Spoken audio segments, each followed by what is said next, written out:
Жил старик со своей старухой у самого синего моря.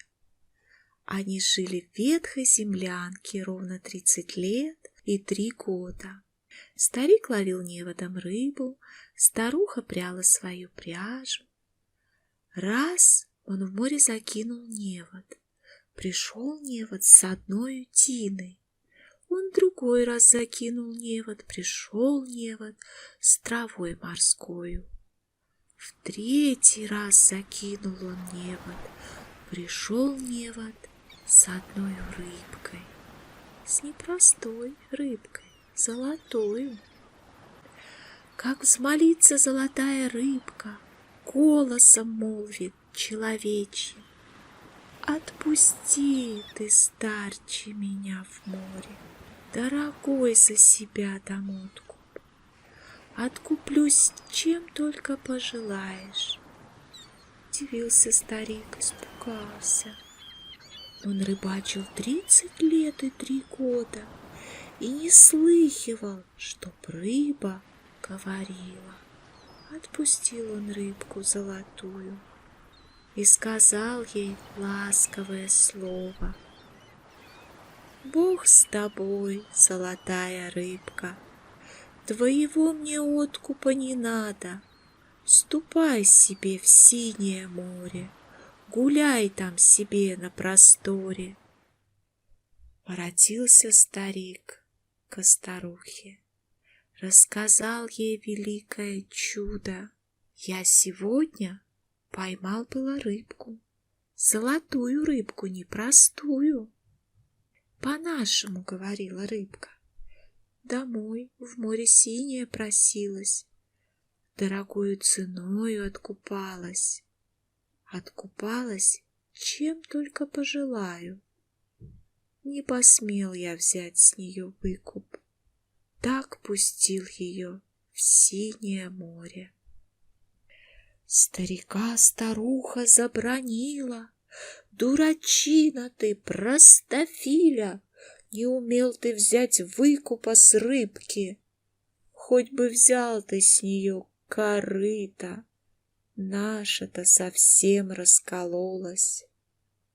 Вот пошел он к синему морю, видит, море слегка разыгралось. Стал он кликать золотую рыбку. Приплыла к нему рыбка и спросила: «Чего тебе надобно, старче?» Ей с поклоном старик отвечает: «Смилуйся, государыня рыбка, разбранила меня моя старуха, не дает старику мне покою. Надобно ей новая корыта. Наша-то совсем раскололась». Отвечает золотая рыбка: «Не печалься, ступай себе с Богом. Будет вам новая корыта». Воротился старик ко старухе. У старухи новая корыта. Еще пуще старуха бранится: «Дурачина ты, простофиля! Выпросил дурачина корыто. В корыте много ль корысти? Воротись, дурачина, ты к рыбке, поклонись ей, выпроси уж избу». Вот пошел он к синему морю, стал он кликать золотую рыбку. Приплыла к нему рыбка, спросила: «Чего тебе надобно, старче?» Ей старик с поклоном отвечает: «Смилуйся, государыня рыбка, еще пуще старуха бранится, не дает старику мне покою. Избу просит сварливая баба». Отвечает золотая рыбка: «Не печалься, ступай себе с Богом. Так и быть, изба вам уж будет». Пошел он ко своей землянке, а землянки нет уж и следа. Перед ним изба со светелкой, с кирпичную беленою трубою, с дубовыми тесовыми воротами. Старуха сидит под окошком, на чем свет стоит, мужа ругает. Дурачина ты, прямой простофиля, выпросил простофиля избу. Воротись, поклонись рыбке, не хочу быть черную крестьянкой, хочу быть столбовою дворянкой. Пошел старик к синему морю. Неспокойное синее море. Стал он кликать золотую рыбку. Приплыла к нему рыбка, спросила: чего тебе надобно, старче? Ей с поклоном старик отвечает: смилуйся, государыня рыбка, пуще прежнего старуха вздурилась. Не дает старику мне покою, уж не хочет быть она крестьянкой, хочет быть столбовою дворянкой. Отвечает золотая рыбка: не печалься, ступай себе с Богом. Воротился старик ко старухе. Что ж он видит? Высокий терем, на крыльце стоит его старуха, в дорогой собольей душегрейке, парчевая на маковке кичка, жемчуги огрузили шею, на руках золотые перстни, на ногах красные сапожки. Перед нею усердные слуги.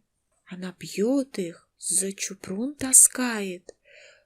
Говорит старик своей старухе: здравствуй, барыня, сударыня, дворянка.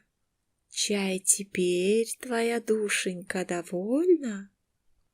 На него прикрикнула старуха: на конюшне служить его послала. Вот неделя, другая проходит, и еще пуще старуха вздурилась. Опять к рыбке старика посылает: воротись, поклонись рыбке, не хочу быть столбовою дворянкой, а хочу быть вольною царицей. Испугался старик, взмолился: что ты, баба, белины объелась? Ни ступить, ни молвить не умеешь. Насмешишь ты целое царство. Осердилась пуще старуха, по щеке ударила мужа. Как ты смеешь, мужик, спорить со мною дворянкой столбовою? Ступай к морю, говорят тебе честью, не пойдешь, поведут по неволе. Старичок отправился к морю. Стал он кликать золотую рыбку. Приплыла к нему рыбка, спросила: чего тебе надобно, старче? Ей с поклоном старик отвечает: смилуйся, государыня рыбка, опять моя старуха бунтует. Уж не хочет быть она дворянкой, хочет быть вольною царицей. Отвечает золотая рыбка: не печалься, ступай себе с Богом. Добро, будет старуха царицей. Старичок к старухе воротился. Что ж, пред ним царские палаты. В палатах видит свою старуху. За столом сидит она царицей. Служат ей бояре да дворяне. Наливают ей заморские вина. Заедает она пряником печатным. В круг ее стоит грозная стража. На плечах топорики держат.